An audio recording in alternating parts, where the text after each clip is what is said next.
So I just flew 4,000 miles, got stalked by a pigeon, Hi, little guy. rode in a Waymo, Start ride. hung out with this guy, and talked to this guy, and asked him 10 questions about the new InfiMaker K1 and what it means to be a beginner in CNC. Let's get into it. Before we get too far into it, I do want to state that this video is not sponsored by InfiMaker, but they did fly me out to San Francisco to check out the machine. Now we do have a ton of tool changers in the studio, but I have no idea where even to begin with CNC. And that is why InfiMaker flew me out there, because this machine isn't your standard CNC machine. So if you want to see the specs on the InfiMaker K1 and you really enjoy CNC, I'll put that link for the Kickstarter down below. So who is this video going to be for? Well, it's not going to be for the advanced user of CNC machines. That's going to be somebody else covering the content. Me, specifically, on our channel, we do 3D printing. I have no idea what I'm doing with CNC. And that's how we cover the machine while we were there from a beginner's perspective. And these 10 questions are that perspective. So my very first question was, why would a 3D printing hobbyist even want a CNC machine? We can print pretty much anything we want. Yeah, with some supports if we need to for overhangs, but we can print anything under the sun. Well, yes, but no. Subtractive manufacturing adds materials to our workflow that we otherwise couldn't deal with. So things like metal, wax through an extruder, but I don't know how well that would work. Things like stone, jade, all sorts of different materials that we can work with. Subtractive manufacturing is almost like reverse 3D printing. You start with the block of material and you slowly etch away the pieces that you don't want. That was pretty exciting for me to learn. So my second question was a little bit more in depth than question number one. I specifically asked, what can a 5-axis machine do, like the InfiMaker K1, that can really get curves and all these different angles that are very precise that a 3D printer can't do? And watching this machine work blew my mind. Seeing it go around curves, go partially upside down, and do things that I couldn't imagine with a 3D printer without supports breaking. I also learned that things that we live with in everyday life surprised me that they were made by CNC machines. Camera lenses, the pieces that go around them, those are made by CNC machines. I didn't know that. That was genuinely awesome to learn for me. So before we go further into question 3, I want to talk to you just a little bit about the K1.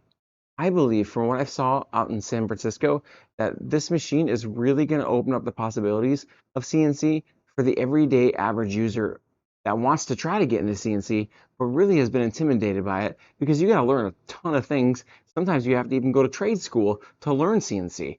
That's not something I'm interested in, but I would love to learn the subtractive manufacturing process and have a machine in the studio that allows me to do the subtractive manufacturing process.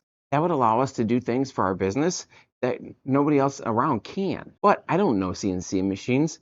I don't know the first thing to do with them. That is a barrier for me. I don't have time to learn that skill, but this machine brings something different to the table. Through the use of its proprietary AI software, I watched an idea go into the software and come out with a fully flushed out model that the toolhead even projected the path on. That was incredible. And then to watch the machine make these pieces in real time, I was blown away. This machine is going to open up some workflows for people that otherwise probably wouldn't get into CNC. So let's get into question number 3. So for question number 3, I asked, I'm brand new to CNC. What's the biggest piece of advice you could give me to help me with that journey? And their answer genuinely surprised me. They said, learn what you want to design. What products do you want to sell? Those types of things will genuinely help you with the K1 because that way you get to make your investment back with the K1. So for question number 4, we touched on it a little bit between questions 2 and 3, but I asked, if I'm getting my very first CNC machine, why would I want to choose the K1 over anything else that's out in the market?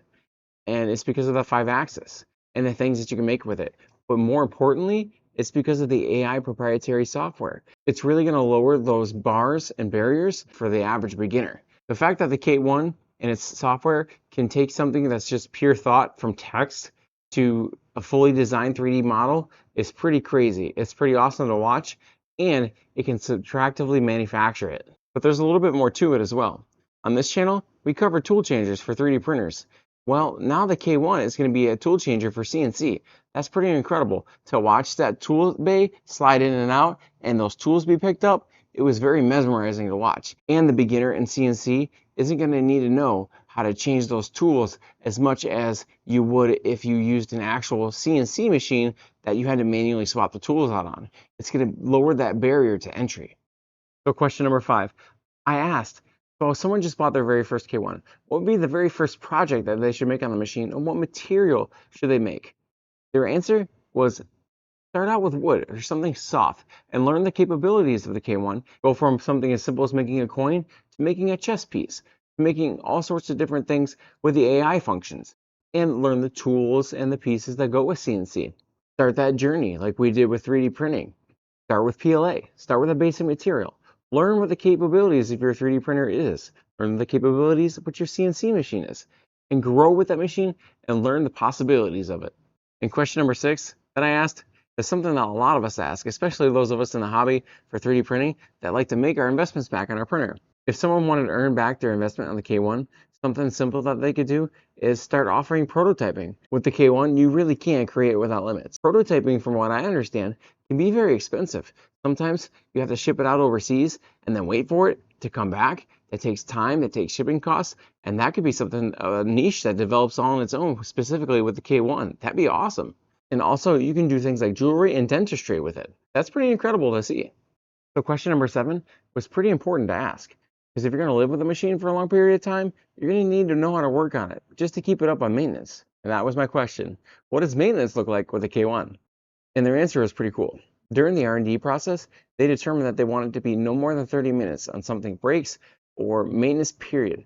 So some of the maintenance is very similar to 3D printers. The linear rails, they need to be lubricated. The parts that get worn down over time, those need to be replaced and stuff like that. The machine will need to be cleaned out from time to time because of the subtractive manufacturing process. There's debris that goes everywhere, and you'll need a vacuum to vacuum it out. That's very similar to 3D printers, but probably a little bit more in depth and a lot more intense because subtractive manufacturing, as I was witnessing, does create a lot of debris. So that's pretty cool to watch. And the cooling system is even more important. Watching that cooling system at work was really neat to witness. I got to see how it sprays water on the spindle and it keeps it cool from overheating and warping. In question number 9, I asked, what is every reviewer going to miss today? And the answer was pretty interesting. And they said that one of the most difficult things was the design process. Getting it so compact and budget friendly for CNC is much different than 3D printing. CNC machines sometimes can take up pretty big spaces, from what I understand, and getting it to be a compact unit and still be semi-low budget is pretty cool to see. And question number 10 was a little bit quirky for me to ask. I genuinely asked, how could a CNC machine and a 3D printer machine work together? And we kind of came up with this answer together. I'm kind of curious, and if it's possible, to melt some of the purge pellets that we have with our machines into maybe a block that can go on the machine and then carve out of it again. That would be kind of cool to do. To kind of recycle your filament. That'd be pretty interesting to see. And then make something neat out of it. You'd have weird colors and you never know what you get out of it. But then you could carve something out of it, make unique chess pieces. I don't know. Like, I feel like the possibilities are endless if you have the two machines in your shop. And there's probably a ton of other applications that you could use the two machines for. Drop it in the comments if you guys have ideas on what you could use the two machines for in your workshop. So overall, my trip was pretty awesome. I got to see what the InfiMaker K1 is capable of. Meet some cool friends, and get stalked by a pigeon, like I said, and really get to understand what Toolchangers and CNC are all about. Automation, I think, is the way of the future in pretty much every industry, and that's pretty exciting to see. If you enjoyed this video, hit that like button. And if you want to stay up to date on Toolchangers in general, whether it's in CNC or if it's in 3D printing, hit that subscribe. And until next time, be glorious.